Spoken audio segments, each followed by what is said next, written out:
Hey everyone, it's Ruby, and welcome back to Road Life Hub, where we share stories and solutions related to vehicle living.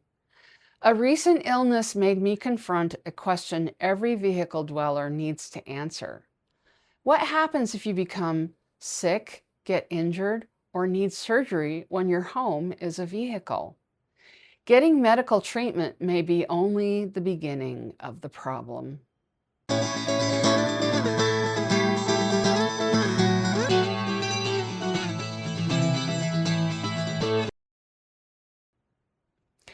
I'm currently in Yuma, Arizona, and thankfully I'm feeling much better. Today, though, I want to focus on what you can do before a medical problem turns into a housing, transportation, financial, or pet care crisis. If you became seriously ill tonight, would you know where to go? Suppose you're admitted to a hospital. What would happen to your vehicle? After being discharged, would your normal sleeping arrangement still be safe? These are questions every vehicle dweller should answer before an emergency happens. Start by learning what medical care is available before you need it. Save your regular doctor's number, your insurance company's member services number, and any nurse advice line included with your plan. Find out whether your insurance offers telehealth. Learn how it handles emergency, urgent, and routine care when you're away from your home area. Emergency rooms, urgent care centers, walk-in clinics, and telehealth services serve different purposes. Understanding those differences can save time, money, and confusion. For a life-threatening condition or serious injury, call 911 or go to the nearest emergency department. Don't allow a copay, campsite reservation, or concern about leaving your vehicle keep you from seeking emergency help. Less urgent problems may be appropriate for urgent care centers, telehealth appointments, or a call to your regular physician. It's about knowing which resources are available and how to reach them. Now imagine that you go to the hospital and they decide to admit you. Where is your vehicle parked? How long can it legally remain there? Does anyone else have a key? Could a trusted person safely drive it? Where could it be stored? Who will protect your belongings? If your entire home is inside that vehicle, this is more than a parking problem. You could be lying in a hospital bed worried that your home is being ticketed, towed, broken into, or sitting somewhere where medications or even a pet are inside. Choose at least one trusted person as your vehicle emergency contact. That person should know where your spare key is, how to operate your vehicle, and what you would want done with it. Keep their information in your phone and on a printed card in your wallet. The card can explain that you live in a vehicle and identify the person authorized to help with it. Someone who lives far away can still coordinate with hospital security, a campground host, towing company, or local service organization. Having a plan and a contact person is far better than leaving no instructions at all. Eventually, a doctor may tell you, you can go home and rest. But what if home is a car, van, or small RV? Think about whether you can climb into your bed. Consider how often you must bend, lift, crawl, or twist inside your setup. Ask whether you can keep a wound clean and dry. Determine if you will have reliable access to a restroom throughout the night. Make sure you can maintain a medically safe temperature. Check whether medications must be refrigerated. Confirm that your power system can operate a CPAP machine or other necessary medical equipment through the night. Sedation and some medications can also make driving unsafe. You may not be able to leave the facility without another driver. A vehicle that works well for everyday living may not work as a recovery room. Depending on your condition, a campground with electricity, water, and a nearby bathroom might be adequate. Other situations may require a motel, short-term rental, trusted person's home, or another temporary relationship. There is one resource every vehicle dweller should know about: medical respite care, sometimes called recuperative care. Medical respite programs provide short-term residential recovery for people experiencing homelessness who are too ill or frail to recover safely in a vehicle, shelter, or outside, but who no longer need remain hospitalized. Services vary by location. A program might provide a safe place to sleep, meals, medical supervision, medication management, transportation to follow-up appointments, and help coordinating other services.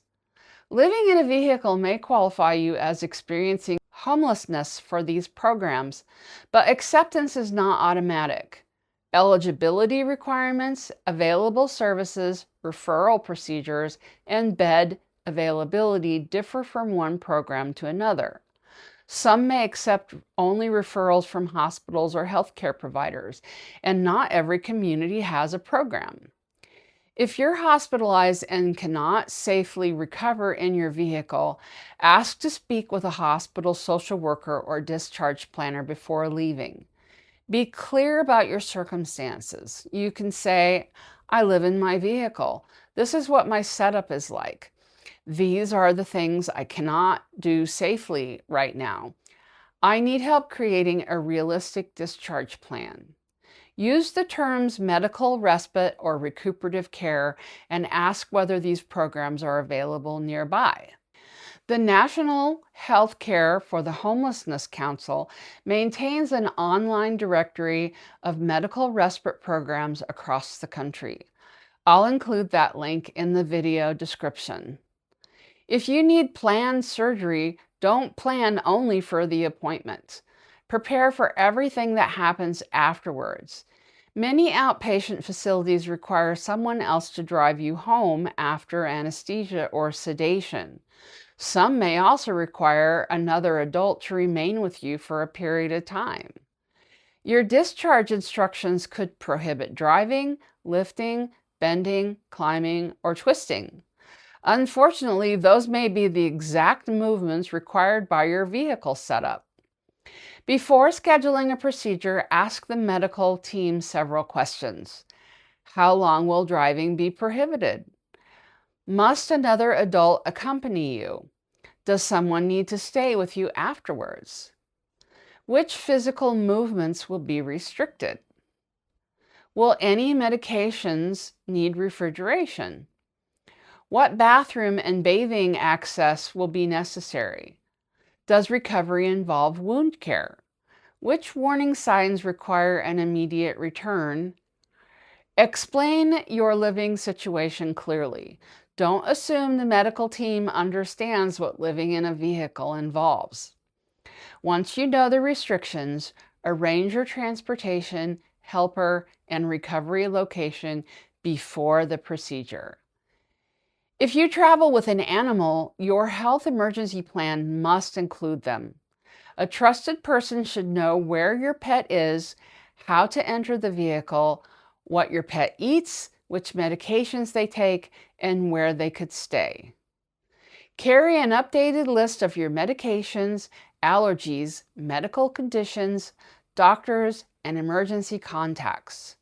Store a printed copy where emergency personnel can find it if you were unable to communicate. Keep your insurance card accessible. Save clear photographs of both sides on your phone as a backup. Whenever possible, build a small medical emergency fund. This isn't only for medical bills.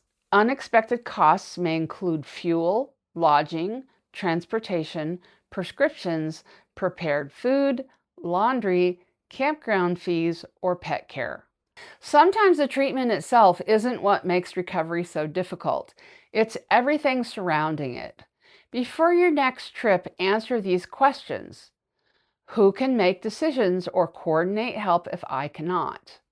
Which trusted person can access and move my vehicle? Where are two realistic places I could recover? How would I get there if driving wasn't allowed? Who would care for my pet?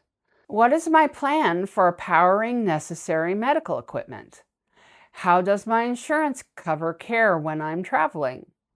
Where are my medication and medical information lists? Write down the answers.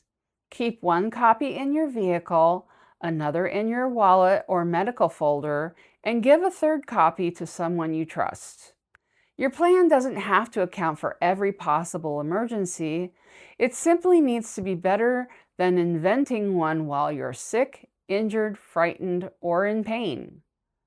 Vehicle living gives us tremendous freedom, but illness or injury can expose every gap in our planning.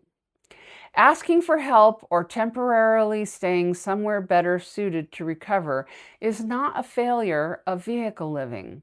Sometimes it's exactly how you protect your health and your ability to return to the road. Have you ever become sick, been injured, or recovered from surgery while living in a vehicle? What was the hardest part, and what do you wish you had planned beforehand? Please share your experience in the comments. Your story may help another traveler create a safer plan. If you found this video helpful, please like it, subscribe to Road Life Hub, and share it with someone who lives or travels in a vehicle. Until next time, take care of yourself, and let's build bridges, not barriers. I'll see you down the road.